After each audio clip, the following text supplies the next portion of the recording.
Alors, on enchaîne avec un autre sujet ce matin. On enchaîne avec l'intégration des nouvelles recrues. Et on en parle avec vous, Madame Rabia Saber. Bonjour. Marhaba Bonjour, bik, c'est un plaisir de vous retrouver. Vous êtes merci. coach. Et en fait, l'idée avec vous, c'est d'essayer de discuter autour de ce sujet pour pouvoir intégrer très très vite les personnes qui arrivent pour la première fois au sein d'une structure, au sein de l'entreprise. Parce que nous sommes tous passés par là et on sait ce que c'est que d'être véritablement un étranger ou une étrangère par rapport à une structure, par rapport à une équipe, par rapport à des collègues qui ont déjà beaucoup partagé ensemble. Donc, c'est une problématique qui se pose à vous. Bonjour Farhana aussi, أهلا بيك Wesh يا مدام. Mbrouka. Je مرحبا. vous remercie encore une fois donc d'être avec vous sur le plateau des matinées maghrébines.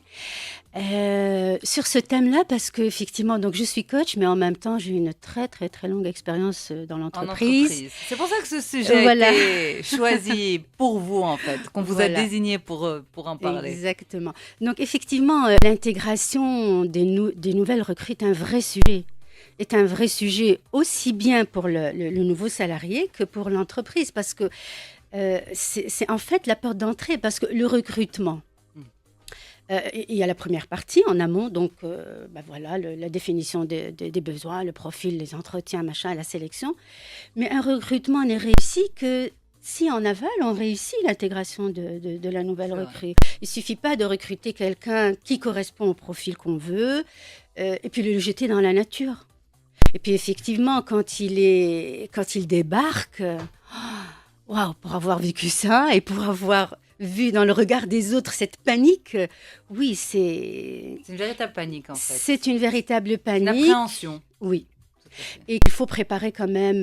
Et l'entreprise a une grande responsabilité là-dedans. Parce qu'en fait, il faut préparer et accompagner cette nouvelle recrue pour qu'elle puisse prendre son poste dans les meilleures conditions. Parce qu'en fait, il ne suffit pas qu'elle sache quelles sont ses missions. Là, dans le profil du poste auquel elle a donc porté sa candidature. Mais en même temps, la culture de l'entreprise, les valeurs, les personnes avec qui elle va interagir, son poste en lui-même, parce que concrètement, ça représente quoi? Il faudrait qu'elle ait des réunions avec son supérieur hiérarchique pour affiner. Oui, c'est un vrai travail qui se prépare. Mais bien dommage qu'on néglige un peu. D'accord. السيدة ربيعة صبر الحقيقة على أنه كلنا عندنا ذكريات على يعني الولوج الأيام الأولى لمؤسسات أو شركات للعمل، وأولها نوع من حالة توتر يعيشها الوافد الجديد أو الموظف الجديد في الشركة. تصوراته، هل سيلقى أيادي تمتد له، هل من دعم له. يعني حضرتكم من تجربتك الطويلة في المجال، هناك من المؤسسات اللي منظمة، يعني عندها طريقة، عندها ثقافة، وتتابع الوافدين الجدد منذ يومهم الأول حتى يعني الإشراف التام أو الاندماج التام. ولكن هناك من المؤسسات يعني ما عندهاش هذه الثقافة، وبالتالي كل المسؤول يحطوه يقولوا له هذا هو مكانك، هذه هي المصلحة اللي غادي تخدم فيها، والزملاء راه كفيلين بأنهم يحقوا اللازم معك. ولكن الكل يعني لما سألتيه ما غاديش يفتح معك باب الحوار إلا ما وقفتيش عليه مثلا كيف كديروا هذه الطريقة أو كيف كتشتغلوا في هذه، ما يعني باردين إلى حد ما. فكيف يتعامل الشخص مع بيئة بهذا المستوى لا تتوفر على هذه الثقافة، ثقافة إدماج الوافدين الجدد؟ Tout à l'heure, j'ai dit que l'entreprise vraiment devait préparer un parcours d'intégration. Mais c'est vrai que plus de la moitié ما عندهمش هذا le parcours d'intégration parce qu'il manque de temps, ou là, la structure n'est pas suffisamment conséquente, ou là, voilà, c'est pas dans leur culture des fois. Et alors, la nouvelle recrue, comment peut-elle faire? En fait, au départ, il faut vraiment être dans l'écoute, observer. Et moi, je dirais, صامت، oui, oui. يعني ما يعلقش مثلا. Non. Par exemple, Faut être dans l'observation. être vraiment dans l'écoute, dans l'observation et dans l'apprentissage.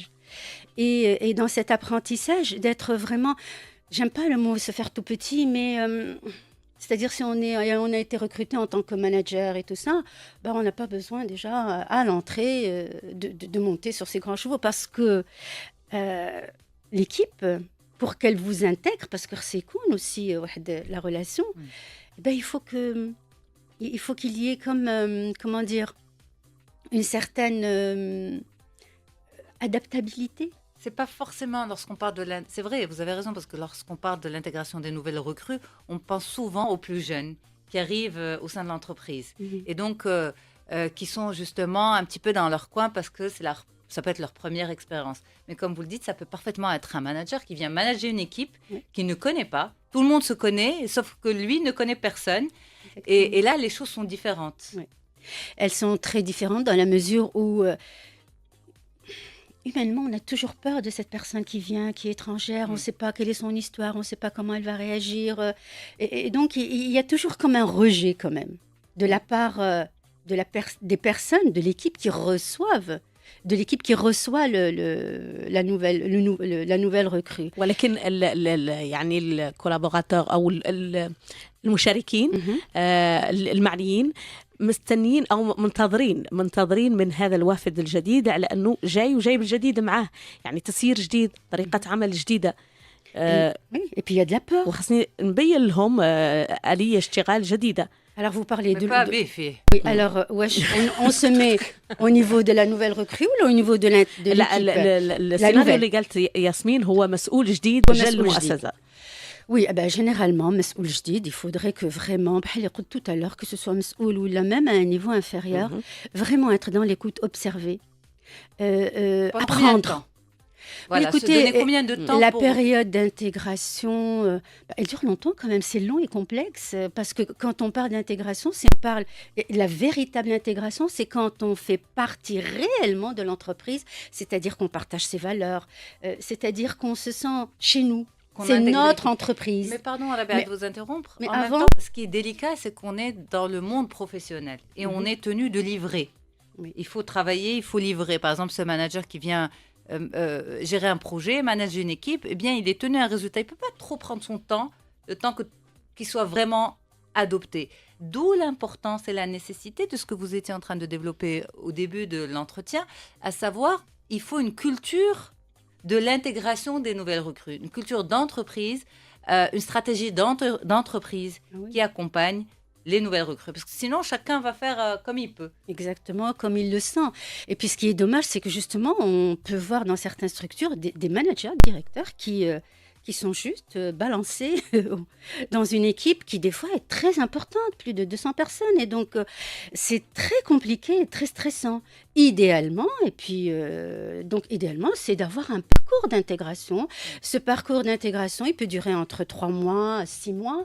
Mais ça ne veut pas dire que, par exemple, ce manager, puisqu'on parle de lui, il va rester de 3 mois à 6 mois non rentable pour l'entreprise. Non, mais ces 3 mois à 6 mois, il va les utiliser à se rapprocher de chaque équipe, de voir comment elle travaille, quelles sont leurs difficultés, comment et puis donc c'est un moment pour lui, il va apprendre plein de choses. لأنه كيحلل الوضع بشكل عام أينما هي مكامن القوة ومكامن الضعف. Moi je dis écouter, observer et se rapprocher et communiquer, c'est-à-dire se rapprocher des équipes. Les écouter, donc voir comment elles travaillent, qu'est-ce qu'elles font, sans forcément donner son avis pour le moment. طيب pas tout de suite. طيب من المتعارف عليه على أنه الوافد الجديد الكل يريد أن يقدم له مساعدة ويقدم له أيضا ملاحظات. يعني هل المفروض أنه الواحد يتقبل جميع الملاحظات التي مثلا تقدم له؟ لأنه في دينامية شابة عند بعض الشباب اللي هم تبارك الله عليهم جايين من معاهد، خريجين معاهد جداد، دم سخون، وبالتالي عندهم أفكار جديدة تعاكس تيار نوعا ما المصلحة اللي التحق بها.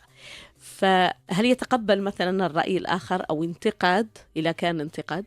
Il faudrait qu'il puisse être بروح رياضية suffisamment mature pour accepter donc des remarques, bien sûr, et suffisamment sage, effectivement. Il y a beaucoup de jeunes qui se lancent et qui veulent tout chambouler dans une structure qui quand même a fonctionné avant qu'il n'arrive. Donc, moi je dirais, c'est prendre le temps. Il faut prendre le temps de voir comment fonctionne cette structure, prendre le temps de s'approprier la culture de l'entreprise, aussi la personnalité des personnes qui vont faire partie de notre équipe. Et avant de se lancer en se disant non, moi j'ai été recrutée parce que voilà, j'ai ça et ça et ça. Là, on risque de ne pas réussir son intégration si on part avec, on va En dire, envahisseur. oui, cette C'est ça. agressivité. Exact. Non. Et c'est aller rencontrer l'autre. Et rencontrer l'autre dans son boulot, dans son travail, dans comment il se comporte, dans ce qu'il fait, et noter. Mais est-ce que ça, c'est pas aussi finalement un recrutement qui a été mal fait? Pourquoi? Parce que lorsqu'on recrute une personne, normalement, un spécialiste devrait être capable de mesurer ses compétences acquises et ses compétences douces, donc les soft skills et les hard skills. Et donc, à savoir ce que cette nouvelle recrue va pouvoir apporter techniquement à l'entreprise, mais aussi humainement, son côté humain. Est-ce que c'est vrai qu'on ne peut pas dessiner on va dire le salarié ou l'employeur ou le collaborateur, l'employé ou le collaborateur parfait, idéal, mais est-ce que finalement, ce ne sont pas des choses à anticiper par le recruteur lui-même? C'est comme j'ai dit tout à l'heure, un véritable recrutement se passe. Donc, il y a une partie en amont, qui est ce que vous dites là, donc de chercher le bon profil, etc. Mais il y a aussi en aval de l'intégrer. On ne peut pas prendre quelqu'un et le jeter dans la nature. Il lui faut un moment donc de passer dans les différentes directions. Est-ce qu'il faut un mentor dans ce cas-là? Oui, un référent professionnel. C'est Oui, ça. oui, c'est lui qui va permettre et qui va faciliter l'accompagnement de la personne. Donc, assister à des réunions, se rapprocher Et en le général, plus. ce profil, enfin, parfois, et peut-être même en général, ce genre de profil va même orienter sur le profil humain des autres collaborateurs. Bien sûr. Après quelques temps, une fois qu'une forme de confiance s'instaure entre ce mentor et la nouvelle recrue, écoute, Ça, ça, c'est vrai ou c'est pas vrai? ça biaise un petit peu aussi. Oui, ça biaise le regard. le C'est pour regard. ça que, je vais dire surtout par rapport à un manager, donc il y a des équipes à gérer, eh ben, c'est vraiment partir d'une page blanche quand même. Parce qu'effectivement, chaque mentor, chaque référent, eh ben, la personne, tu peux compter sur elle. Heidi, il faut faire attention. Heidi, elle est très hypocrite. Heidi, الأمر خطأ أنا ça, أعتبره c'est, بعد moi, je خطأ trouve que مهني. ça, صح. exactement. C'est-à-dire prendre l'information, ok, mais juste la mettre dans un coin, ne pas se l'approprier. C'est لا pas ولكن parce حتى qu'on الطرف m'a dit الثاني que dès que telle personne, elle n'est pas valable, que je vais me dire, bon, celle-là, je vais même pas compter sur elle, je vais pas lui donner un poste de responsabilité, je vais la classer. Non, se faire sa propre opinion. ولكن الطرف الآخر كان غير مهني، يعني الطرف اللي هو من Oui. الشركة نعم. المفروض على أنه يخلي الوافد الجديد. هذه مسألة علاقات إنسانية، وكل واحد ربما من لم يعجبك هواه وأنت لم تكن معه على طرف الند، على الأقل الآخر عنده فرصة يمكن أحسن حظا منك. Bien sûr. يعني في التعاملات الإنسانية الواحد ما يحكمش على ويعطي أفكار مسبقة. Justement parce que بحال اللي قلتي c'est un truc de feeling, c'est pas parce que انا مثلا مش مع ديك السيد ولا ديك السيده que forcément ça va être pareil pour moi, on va dire que qui suis nouveau manager. يعني الواحد خاصه يكون محايد على طرف حياد وراسه صغير. ياسمين دايما عندنا كلمات بالدارجة نجدها في الدارجة أكثر تعبيرا منها في اللغة العربية أو الفرنسية. الواحد يكون وافد جديد على مؤسسة راسه صغير ويسمع ويلاحظ. Voilà, exactement. Et qu'il établit la relation et le rapport. تماما. شكرا جزيلا لكل من تابعنا اللحظات. سيدة ربيعة صابر، شكرا لك على تشريف البرنامج.